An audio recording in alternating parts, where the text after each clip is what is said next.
In the stillness of a quiet morning, when the world has not yet begun its frantic noise, there is a subtle truth waiting to be seen.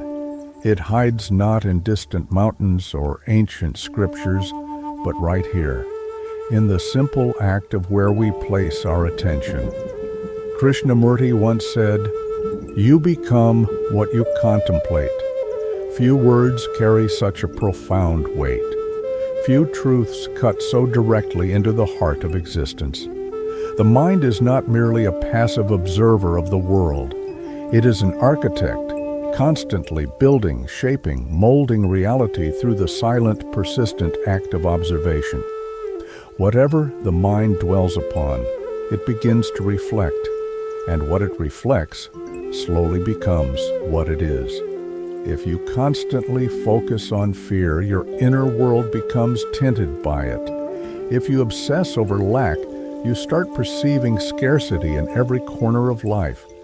But if you quietly attend to beauty, to truth, to silence, your being aligns with those very qualities. This isn't spiritual poetry. It's not metaphor. It's a law as real as gravity. The mind is plastic. It conforms. It absorbs. It embodies what it contemplates. Like a drop of water merging into the ocean, consciousness merges into whatever it holds steady within its gaze. But here is the problem. Most of us don't choose what we contemplate. The world chooses for us. Social media floods us with images of comparison. The news drenches our awareness with fear, conflict, and division. Culture whispers constantly that we are not enough, not rich enough, not beautiful enough, not successful enough. And so, without realizing it, we become the echo of that noise, anxious, restless, always searching, always unsatisfied. The external world becomes the sculptor of our internal landscape. But there is a way out, a radical, quiet rebellion, a return to sovereignty. And it begins by recognizing the simple, undeniable power of attention. Attention is not passive. It is creative. It is the very tool by which the universe experiences itself through you. What would happen if you began to consciously redirect it, away from the noise, away from the endless river of distraction, and toward what is real, what is alive, what is true within you? When the gaze turns inward, not in escape, but in curiosity, something remarkable happens.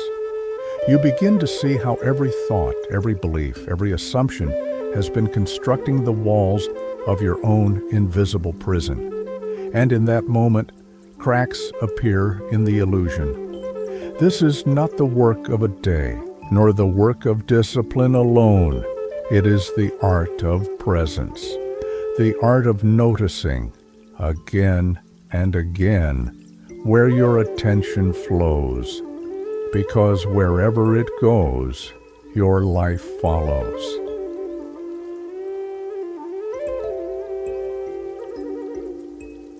Most people move through life unaware that their greatest creative force is silently at work every second, their attention.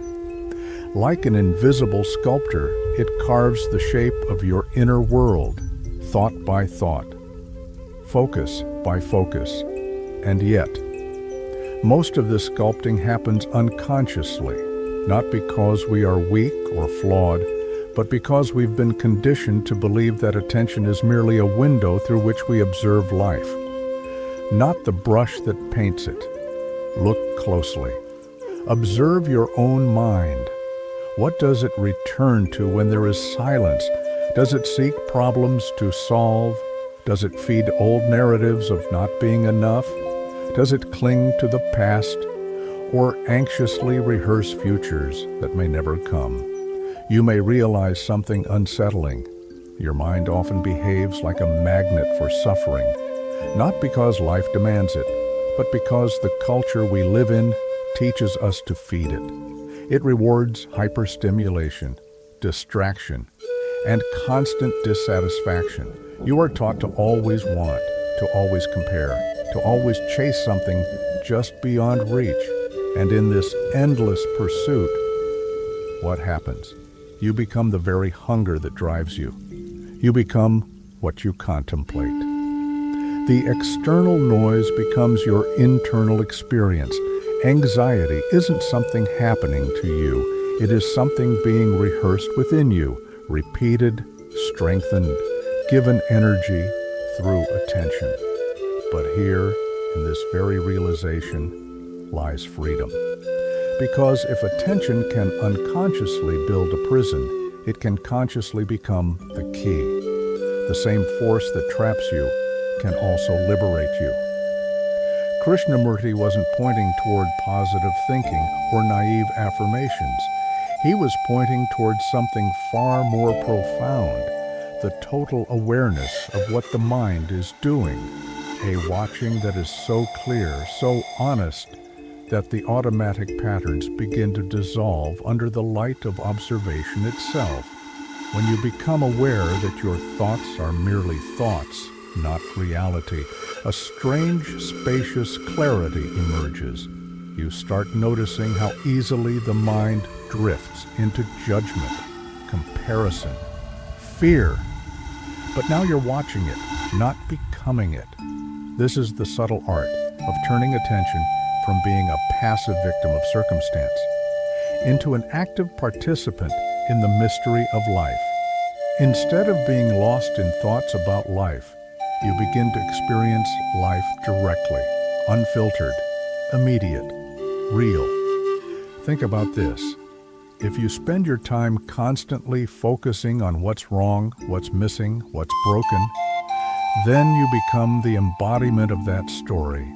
But if you shift, even slightly, toward curiosity, toward presence, toward what is quietly sacred beneath the noise, you begin to embody peace, not as a concept, but as your natural state.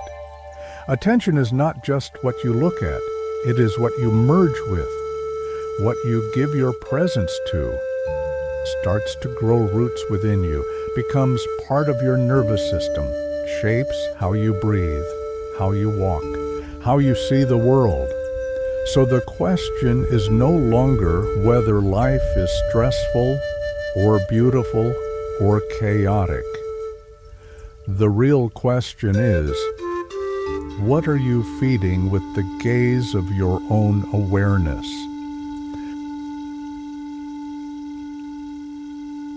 There is something quietly revolutionary in realizing that the world you experience is not merely the world out there, but the reflection of what you hold your gaze upon, internally and externally. The mind is not a passive mirror, it is an active projector. What you focus on doesn't just describe your reality, it becomes your reality.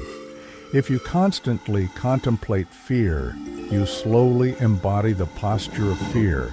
Tense shoulders, shallow breath, guarded words, a tightened chest. Your nervous system adapts. Your perception narrows. You begin to filter the world for threats that may not even exist, simply because your attention demands it. But what happens if instead you contemplate beauty? Not the commercialized idea of beauty, but the quiet, ever-present beauty of existence itself. The softness of morning light filtering through a window, the intricate patterns on the bark of an old tree, the simple miracle of your own breath, rising, falling, without effort, without asking. Your body changes, your mind softens. You begin to inhabit a different frequency of being, and it's not because the world changed, but because your relationship to it shifted. This is not spiritual bypassing. It's not about ignoring the harshness of life or pretending suffering doesn't exist. Quite the opposite. It's about understanding that when you meet life from a place of clarity, presence, spaciousness, you no longer add unnecessary suffering to what is already challenging. Krishnamurti often pointed out that the root of psychological suffering is identification. the unconscious merging of your attention with thought, with fear, with labels, with the compulsive stories your mind tells. You don't just observe anger, you become the angry one. You don't just notice sadness, you become the sad person. And slowly, the more attention feeds these identities, the more real they seem, the more they shape your world. But the truth is, you are none of these things. You are not the storm passing through the sky. You are the sky itself, open, vast, untouched. When attention returns to this awareness, the silent watcher behind all experience, a profound freedom arises. A freedom that is not given by the world, nor can it be taken by the world. This is why Krishnamurti said, "The ability to observe without evaluating is the highest form of intelligence." Because in observation without judgment, without clinging, without resistance, the machinery of compulsive suffering begins to break down. You no longer feed the fear. You no longer nourish the endless cycles of comparison. You no longer become trapped in the symbolic world of thought, mistaking the map for the territory, the word for the thing, the memory for the moment. Instead, you return to life itself, to what is here, to what has always been here, the simplicity of being. And then a strange realization dawns. The peace you were searching for was never somewhere else. It was simply waiting for your gaze to return home. You are what you contemplate.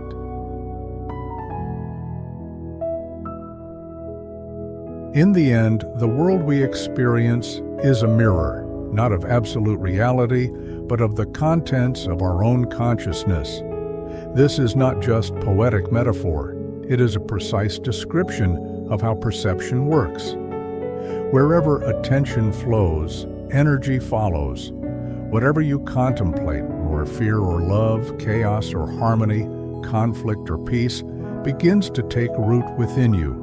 And then, without noticing, it begins to shape the very lens through which you view the world. The modern mind is addicted to distraction, pulled outward by endless stimuli, notifications, headlines, arguments, ambitions. It becomes like a spinning wheel, chasing its own tail, always seeking but never finding, always hungry but never nourished. And yet, what happens when you stop? When, for a moment, you withdraw the tendrils of attention from the noise and gently turn them inward. At first, there is discomfort. Silence feels loud. Stillness feels unbearable. The mind rebels. Thoughts flood in. Memories, anxieties, regrets, desires, like static on a radio. You begin to realize why most people avoid this turning inward. Because here, there is nowhere to hide. No distraction, no mask, no escape into the comfort of external identity.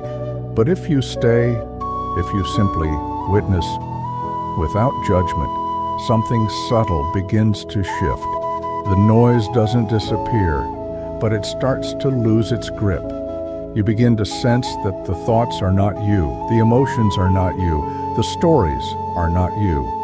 Beneath the turbulence, there is a quiet presence, spacious, open, untouched.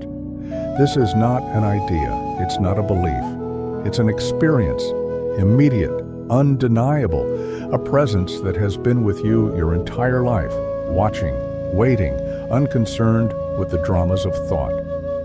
And here's the paradox. While the world tells you that freedom is found in acquiring, in achieving, in becoming, Krishnamurti reminds us that true freedom arises in being, not in what you possess, not in what others think of you, but in the direct, silent recognition of what you are beyond the mind. This realization changes everything. When you contemplate fear, you become fear. When you contemplate beauty, you become beauty. When you contemplate stillness, stillness fills you. When you contemplate the vast, formless presence behind all things, you become aligned with it. You recognize it as your true nature, and then life itself becomes meditation. Each breath a sacred reminder, each step an expression of presence, each interaction an opportunity to either reinforce the illusions of the mind or dissolve them. This is the responsibility and the freedom of conscious attention. Krishnamurti once said, "It is no measure of health to be well adjusted to a profoundly sick society, because in a world that feeds on distraction, division, and dissatisfaction, the simple act of turning inward, of observing without becoming, of remembering that you are what you contemplate, is an act of quiet rebellion, a return to the source, a return to yourself. And from that place, perhaps for the first time, you no longer merely survive, you begin to truly live."